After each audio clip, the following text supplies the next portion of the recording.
En este vídeo queremos dar a conocer estas dos técnicas tan poco conocidas, la nefelometría y la turbidimetría. Son dos técnicas muy similares, pero a pesar de ello tienen una gran cantidad de diferencias que vamos a intentar que queden claras. En ambas estamos midiendo intensidad de radiación, siempre comparando con un blanco. Son métodos analíticos que están basados en la dispersión de partículas suspendidas en el líquido. Aquí tenemos el esquema básico de turbidimetría y nefelometría. En turbidimetría, la luz incidente irradia la disolución turbia. Tenemos que tener en cuenta que una disolución turbia no es una disolución que esté sucia, es una disolución con partículas suspendidas. La radiación va en la misma dirección que la lámpara, atravesando la muestra y llegando al detector. Sin embargo, en nefelometría se mide a otro ángulo, siendo el más habitual de 90 grados. En cuanto a las diferencias principales, en turbidimetría las muestras no deben de estar muy diluidas y las partículas tienen que ser grandes. Se transmite en la misma dirección que la lámpara. Las mediciones pueden realizarse con cualquier espectrofotómetro. Podríamos utilizar un ultravioleta visible. Los cálculos se realizan con la ley de Beer-Lambert y los patrones se preparan previamente. Sin embargo, en nefelometría tiene una mayor sensibilidad, lo que nos permite medir a concentraciones diluidas o muy diluidas, pero esto hace que su precio sea algo más elevado. Miden ángulos de entre 15 y 90 grados, siendo el más común el de 90 grados. Es un método más exacto para la medida de opacidad. Si no disponemos del aparato, podemos utilizar un luminómetro.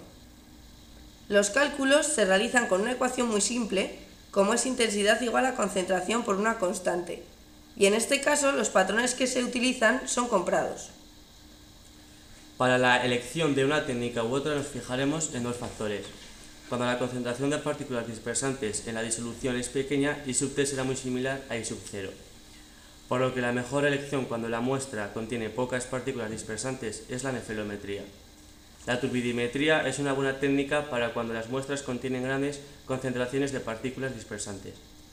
En la nefelometría, la intensidad de la radiación dispersada a 90 grados es mayor si las partículas son bastante pequeñas para que se produzca una dispersión de Rayleigh. Si las partículas son mayores, la intensidad de la dispersión disminuirá a 90 grados. En turbidimetría, la señal consiste en la disminución relativa de la radiación transmitida, por lo que el tamaño de las partículas dispersantes es menos importante. En turbidimetría se representa la absorbancia frente a la concentración, siguiendo la ley de Beer-Lambert, como se puede observar, mientras que para la nefelometría se representa la intensidad medida en el nefelómetro frente a la concentración, y las dos representaciones siguen una regresión lineal. En la turbidimetría, para realizar las medidas se pueden realizar en un espectrofotómetro de visible ultravioleta, mientras que para la nefelometría se usará un nefelómetro, que es un instrumento en el cual introducimos nuestra muestra y nos da una lectura. Incluso para mediciones de la turbidez del agua del río podríamos realizar un análisis in situ.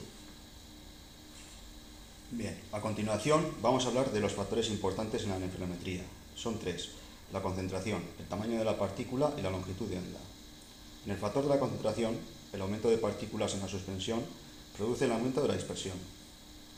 Dentro del tamaño de la partícula influyen factores importantes como el pH, velocidad, orden de mezcla, la concentración y la fuerza iónica.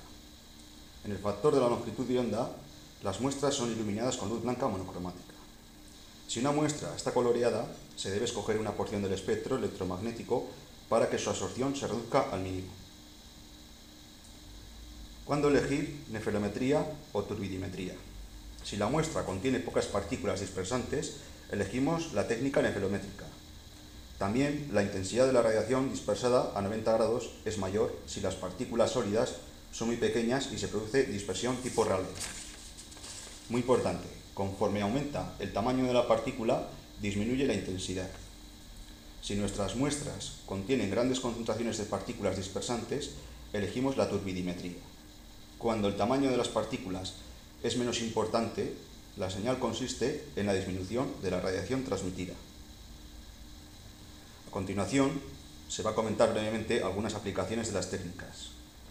La nefelometría, a diferencia de la turbidimetría, es una técnica mucho más sensible y cuesta más dinero. Cuando empleamos la nefelometría, los patrones se compran.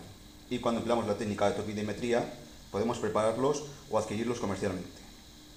Ambas técnicas se emplean en aplicaciones para bioprocesos, como por ejemplo el control de la fermentación, en la limpidez de vinos y destilados, análisis de aguas residuales, etc.